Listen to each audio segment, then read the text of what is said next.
Fala pessoal, tudo bem? Hoje é a aula 3 do módulo 3 do nosso curso de formação de rações para bovinos de corte com foco em lucratividade. Pessoal, na aula de hoje a gente vai comentar um pouquinho sobre metabolismo ruminal de lipídios. Mas antes de falar especificamente do metabolismo ruminal, vamos comentar um pouco sobre lipídios. O que são lipídios? São compostos orgânicos insolúveis em águas e solúveis em solventes orgânicos como álcool e éter. É importante lembrar, no momento que a gente está lá no laboratório, estamos determinando o teor de estratégia da amostra, né? É importante frisar que estratégia e glúten é praticamente a mesma coisa, bem parecido. Entretanto, no estratégia eu tenho componentes de sílica e ceras, que não são lipídios. Entretanto, acaba contabilizado como parte do estratégia na hora da análise laboratorial. Então, vamos lá. Então, chegou lá no laboratório, pode ser uma amostra de forragem ou uma amostra de grãos, não tem problema. E lá no destilador, essa amostra é lavada constantemente por éter. Esse éter, ao passar por essa amostra, vai carreando tanto as amostras, tanto os lipídios, como as ceras e as sílicas, e retirando tudo isso, né? Tem um período certo lá de lavagem nessa amostra, que eu não estou me lembrando agora. Acredito que passa 12 horas de lavagem nesse material. E aí, quando retira todo esse éter, né, todos esses lipídios, toda essa cera dessa amostra, a gente vai ter o teor de estratégia. Como que eu consigo o teor de estratégia? Simplesmente por diferença. Peso a amostra antes e peso depois, e aí, bom, já tenho lá o teor de estratégia. Beleza? É importante frisar que 90% dos ácidos graxos estão na forma de triglicerídeos, que é a principal forma de armazenamento desses lipídios no meio ambiente, né, na natureza. Os triglicerídeos, eles são uma molécula de glicerol, né? Um triglicerídeo é composto por uma molécula de glicerol e 3 moléculas de ácido graxo, como está ilustrado aqui no slide, né? Na figura no slide. Os ácidos graxos também podem ser classificados em 3 grupos. Por que, professor? Você está vindo falar para a gente aqui de ácido graxo saturado, monoinsaturado, poliinsaturado, uma aula de formulação de ração. Gente, é fundamental vocês entenderem isso. Por quê?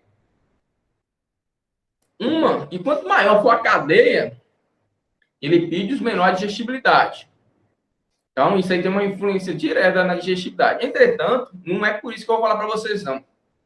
Eu quero que vocês raciocinem aí, peguem um caderninho de vocês e anotem. Qual desses ácidos graxos são mais tóxicos, né? Nós já sabemos que os ácidos graxos, em excesso, fazem mal, prejudicam o desenvolvimento, o crescimento e até levam à morte das bactérias ruminais. Então, quero que vocês anotem aí no caderno de vocês. Qual desses ácidos graxos são mais tóxicos para as bactérias ruminais?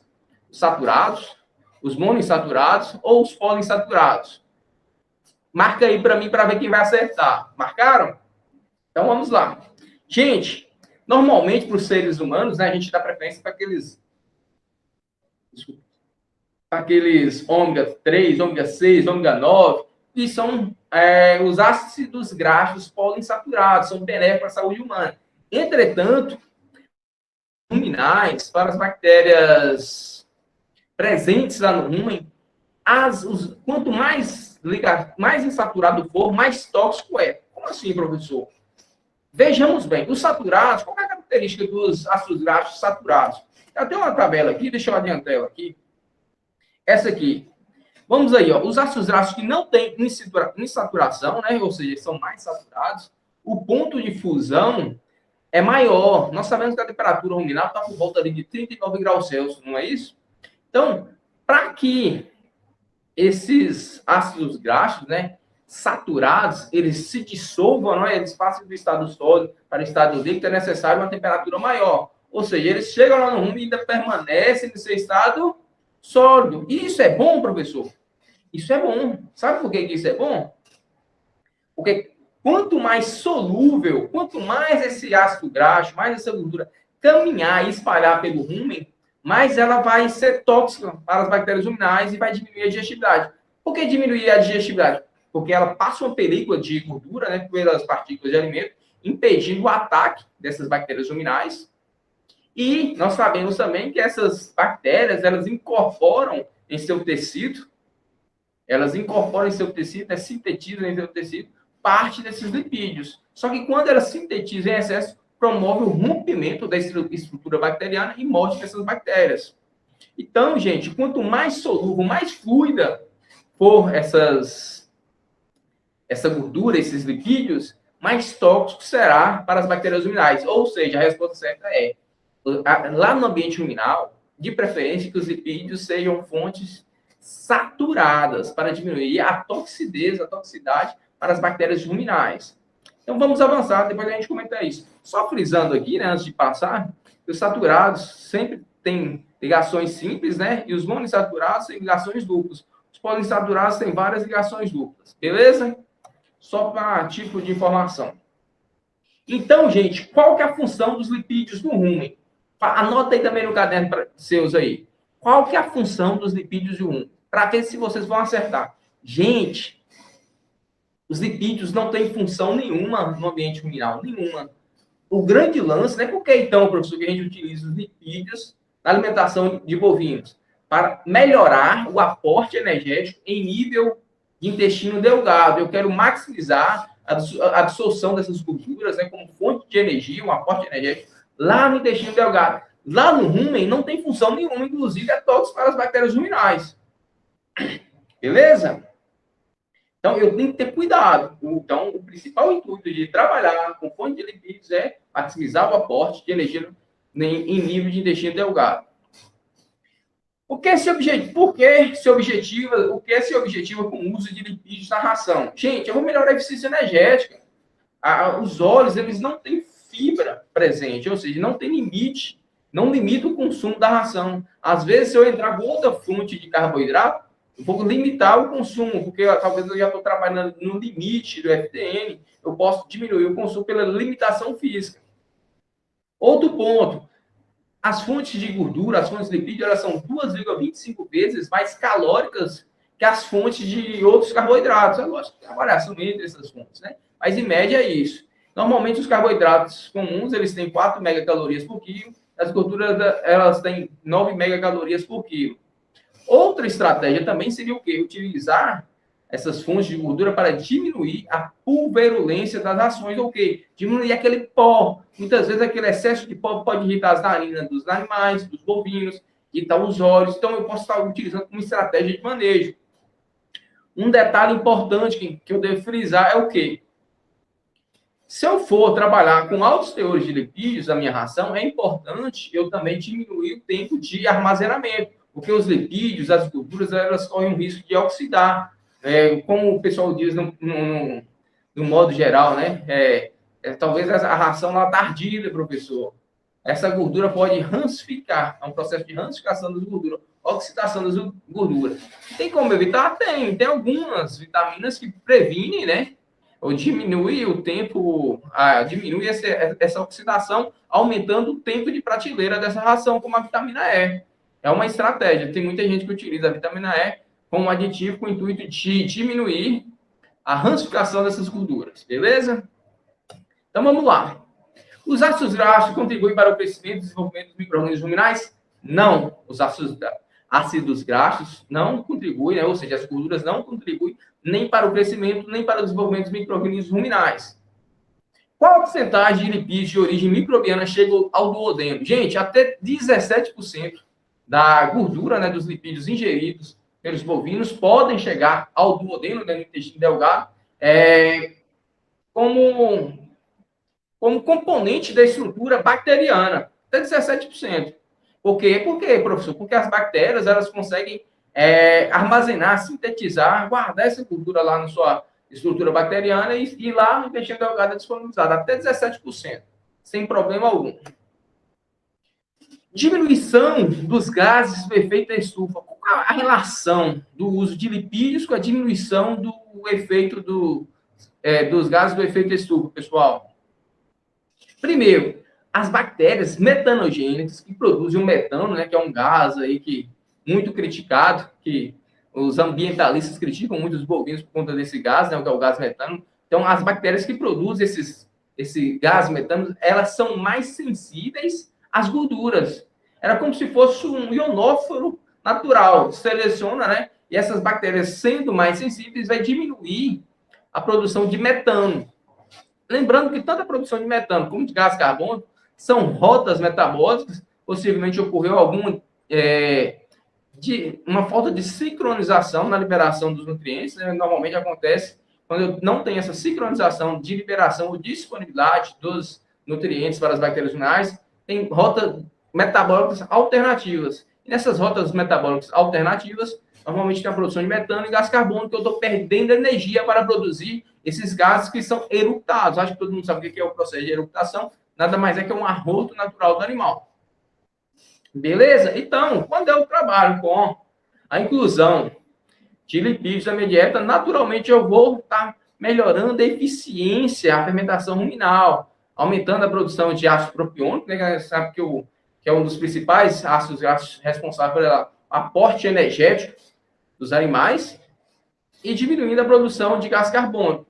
É importante frisar, né, até coloquei aqui no slide, a redução, que a inclusão de lipídios na dieta, né, reduz a emissão de metano em 5,6% para cada 1% de adição de gordura na dieta. Ok? Ou seja, 1% de gordura de lipídio na dieta vai diminuir 5,6% da emissão de metano. Ou seja, é algo significativo, mas ainda está em estudo, tem muitos trabalhos ainda estudando isso aí, até mesmo pelo custo dos equipamentos necessários para pesquisa desse tipo. Tranquilo? Então vamos lá. As forragens, de maneira geral, elas possuem 3%, né, em média, uns 3% de extrato etéreo em sua composição. Eu devo considerar o extrato etéreo de todos os ingredientes no momento de formular a ração, porque eu não posso ultrapassar o limite de 6% da matéria seca total. E aqui, gente, está frisando aqui a influência negativa da degradabilidade da fibra, né? Como assim, professor? Os lipídios, as gorduras, têm um efeito negativo lá no rumen. Efeito químico é o quê? Elas são tóxicas para as bactérias ruminais. Elas podem, pelo excesso de incorporação pelas bactérias, pode provocar o rompimento e a morte. O excesso de ácidos graxos no rumen promove a queda do pH e também morte dessas bactérias. E também tem um efeito físico. Quando eu trabalho com altos níveis de inclusão de extrato etéreo na dieta, né, de gordura, esse óleo, principalmente se for insaturado, né, que ele é mais fluido, ele recobre as partículas de alimento, impedindo o acesso à degradação dos micro-organismos ruminais àquele alimento, comprometendo, então, o consumo e o desempenho dos animais. Eu tenho que ficar atento ao limite de 6% da matéria seca total da dieta, considerando o extrato etéreo de todos os ingredientes. Já foi dito anteriormente, né, a gordura insaturada, ela é mais tóxica, né, ou seja, os ácidos graxos poliinsaturados, eles têm um efeito mais tóxico às bactérias ruminais. Então, esses ácidos graxos poliinsaturados estão mais presentes nos óleos vegetais. Os óleos de origem animal, normalmente, eles são mais saturados. Aqui tem os grãos de oleaginosa seriam ainda menos em função do grão servir como proteção natural para a gordura nele contida. O que quer dizer com isso aqui, gente? Por exemplo, o caroço de algodão, que é muito comum na dieta de bovinos de leite e bovinos de corte, muito utilizado. Quando eu trabalhar com ingredientes, né, como o caroço de algodão, que tem um alto teor de extrato etéreo, é interessante eu trabalhar com esses grãos inteiros, né, para que esse óleo, né, para que esse lipídio seja disponibilizado de forma gradativa no ambiente ruminal e não prejudicar, dessa forma, não prejudicar o desenvolvimento e crescimento dessas bactérias ruminais. Tranquilo? Essa era a dica desse slide aí. Aqui eu até apresentei nesse slide, ficou um pouco deslocado, eu apresentei ele mais anteriormente. Então, os ácidos graxos, as gorduras saturadas, elas são menos tóxicas. Por quê, professor? Porque, gente, quando essa gordura está no seu estado sólido, ela forma grânulos lá no rumen. E esses grânulos, eles não vão recobrir os alimentos, eles não vão ser incorporados pelas bactérias ruminais, eles vão passar para o intestino delgado para ser utilizado no intestino delgado. Então, o lipídio saturado lá no rumen, ele é tranquilo, não faz efeito, não tem problema nenhum. Ele não se espalha, enquanto mais insaturação tiver, mais fluido, mais tóxico será esse ingrediente. Basicamente, a questão da saturação é essa. Então, vamos lá. Aqui eu tenho um triglicerídeo, né, à minha esquerda. Ele é quebrado em 3 moléculas de ácido graxo e uma de glicerol. Ao chegar lá no rumo, esse lipídio, né, gente, ele é quebrado, como foi dito anteriormente, vai ter uma liberação de 3 moléculas de ácido graxo e uma de esqueleto de carbono. Esse esqueleto de carbono vai ser utilizado como fonte de energia pelas bactérias ruminais, na fermentação ruminal. Ele vai ser 100% digerido lá no rumen, né? E esses ácidos graxos, né, podem, quando em excesso, promover uma queda do pH e também as mortes das bactérias. Eu tenho que tomar cuidado em relação a isso. As regras, quando eu trabalho com lipídios na dieta de bovinos de corte, bovinos de leite, não ultrapassar o limite de até 6% de extrato etéreo na matéria seca, da dieta total. Deixa eu repetir, eu acho que ficou meio bolado, né? Não ultrapassar o limite de até 6% da matéria seca na dieta total desses animais. No mínimo, 28% de FDN na ração. Quanto maior o teor de lipídios da dieta, maior o teor de fibra, né? Para estimular a mastigação, a ruminação e a manutenção do pH. A biohidrogenação e a formação de sabões de cálcio, eu vou explicar agora, são mecanismos de defesa do organismo do animal contra os efeitos tóxicos desses lipídios às bactérias ruminais. Então, vamos lá. Qual o objetivo da biohidrogenação? O principal objetivo da biohidrogenação é o quê? Reduzir a quantidade de ácidos graxos insaturados. Eu falei que os insaturados são mais tóxicos que os saturados. A biohidrogenação nada mais é do que converter esse ácido graxo insaturado em saturado. Vem aqui, lá no rumen, nesse processo de biohidrogenação, vai quebrar essa dupla ligação, vai vir aqui, jogar um Hzinho aqui, fazer uma ligação aí, vai quebrar, vai deixar esse ácido graxo saturado. Lembrando que o principal ácido graxo saturado produzido em nível ruminal é o esteário. Ele pega todos os insaturados e se converte em ácido graxo esteário. Esse ácido graxo esteário, ele é o principal responsável por manter aquela gordura lá da picanha, da maçã de peito, bem firmezinha. Ou seja, uma estrutura mais firme. É uma característica dos bovinos. Principalmente por conta desse processo de biohidrogenação que ocorre naturalmente quando tem um aumento ou um incremento de lipídios na ração. O processo de biohidrogenação, então, é um mecanismo de defesa do ambiente ruminal contra o excesso de lipídios. Mais ou menos, 10 a 35% dos ácidos graxos insaturados escapam da biohidrogenação, normalmente são linoleico. E o principal produzido lá no rumen, por intermédio da biohidrogenação, é o esteário. O que eu falei, a gordura da carne dominante ela é bem mais firme que de outros animais. Aí também tem outra situação, gente, que é formação de sabões de cálcio. O que seria essa formação de sabões de cálcio? Algumas gorduras, elas se ligam, a alguns minerais, eles formam um complexo. Seriam os sabões de cálcio, é um mecanismo de defesa também. Quando esses minerais se ligam a essas fontes de gordura, formando sabões de cálcio, eles ficam indisponíveis lá no ambiente ruminal para causar qualquer mal para as bactérias ruminais. Ou seja, formou um sabão de cálcio, ele está tranquilo. Ele não vai dissociar, ele não vai promover abaixamento de pH, não vai promover morte de bactéria. Ou seja, está protegido, é uma forma de proteção. Até escrito aqui, formação de sais de cálcio protege os ácidos graxos da biohidrogenação e protege os micro-organismos ruminais contra seus efeitos tóxicos. É muito comum fazer essa formação de sabões de cálcio de forma artificial e fornecer para os animais na forma de gordura protegida. Quando os pesquisadores querem aumentar o incremento dessas gorduras insaturadas, benéficas à saúde humana, na carne e no leite, eles têm que proteger ela. Uma das formas de proteção é o que? A formação de sabões de cálcio. Tranquilo? Mas não vamos focar em gordura protegida, não. Vamos focar em respeitar o limite de extrato etéreo e conhecer os mecanismos para melhorar esse aporte energético lá no intestino delgado.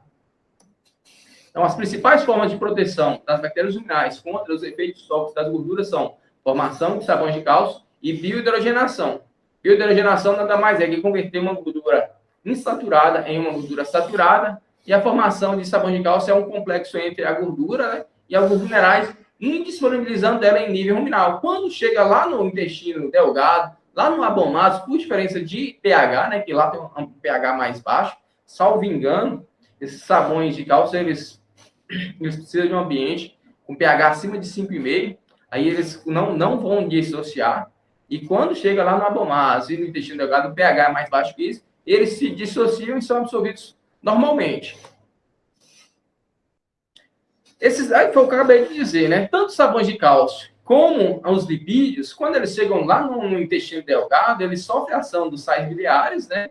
Aí tem aquela questão de formação de micelas, lado hidrofílico, lado hidrofóbico. Eu não vou entrar nesse detalhe de absorção, não. E são absorvidos pela parede, pelo epitélio intestinal, cai na corrente sanguínea, chega lá no rumen não, perdão, chega lá no fígado, é convertido em glicose, pode ser utilizado pelo animal da forma que ele acha melhor, para a produção de leite, mas vai ser gordura, gente, estratégia.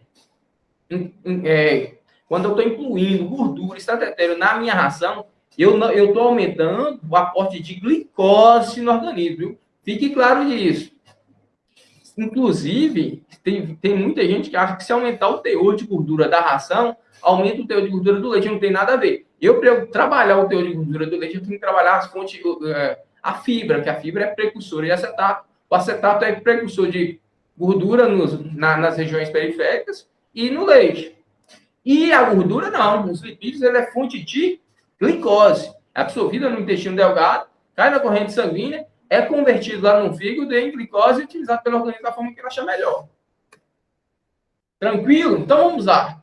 Quais as vantagens do uso de lipídios até o limite recomendado da dieta de bovinos? Melhor eficiência energética, né? Eu já te falei isso. É 10% mais eficiente que o acetato. A produção de energia via acetato ela é menos eficiente, gera um incremento calórico. Animais de alta produção que têm um metabolismo mais elevado, a gordura ela ela tem um incremento calórico menor para esses animais, promove um melhor conforto térmico. Foi o que eu acabei de dizer, né? O acetato é o principal precursor dos ácidos graxos na maioria dos tecidos de gordura, né? Em vez de glicose.